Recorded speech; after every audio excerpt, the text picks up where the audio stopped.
Hi, welcome to monumentalmath.com. We'll do a little bit of geometry today. We're going to do perimeters of rectangles involving fractions and or mixed numbers. So let's take the first one. Perimeter is always, using the same formula, 2 times the length plus the width. If we have this rectangle and we want to find the perimeter, we could just add the length and width and then double it, because that would be equal to the other length and width. So the perimeter is always 2 times whatever length plus width is. So on this one, the length is 1/4 and the width is 1/8. So you get 2 times 1/4 plus 1/8. When you add fractions, you have to have a common denominator. Perimeter equals 2 times 1/4 is the same as 2/8. 2/8 plus 1/8 is 3/8.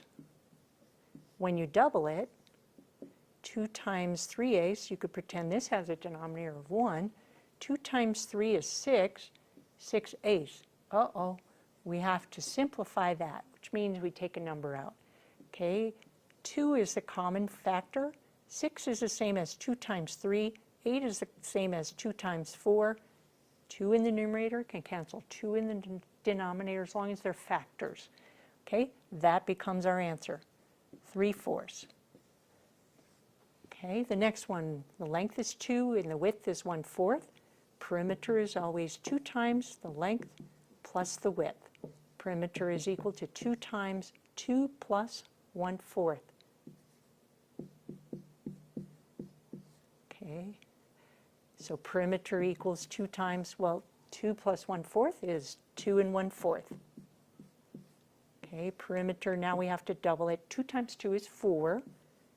2 times 1/4 would be 2/4. We have to simplify that.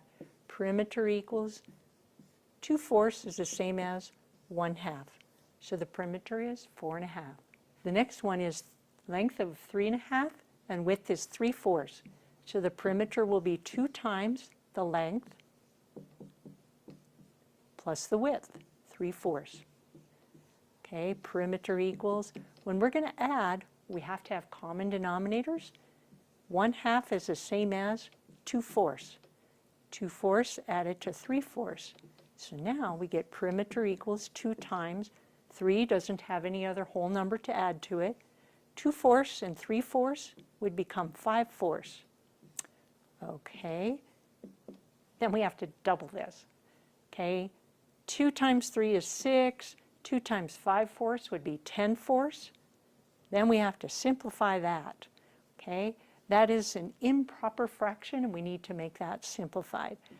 Perimeter equals, I'm going to put it on this side. I'm going to cut that in half and cut that in half and we get 5/2. Now, this is still an improper fraction, so we divide denominator into numerator. 2 goes into 5 twice with 1 left over. The twice becomes a whole number that adds on to here. 2 and then the 1 left over. Let me show you with just it separated. If you have 5/2, that would be, you could split it up into 2/2, 2 more halves, and 1/2. 2/2 is the same as 1. 2/2 is the same as 1 plus 1/2. Now if you think of 10/4 equals 6 and 5/2, 5/2 became 1 and 1 and another 1/2. If you think of it in terms of money, if you had 5 $half, you would have $2.50. You would have $2.50. The 2 gets added onto the 6 and becomes 8, 8.5. Now go ahead and give it a try on set 1 of perimeters of rectangles involving fractions and or mixed numbers. It's a challenge, but you're up to it, right? Good luck and I hope you enjoy the challenge.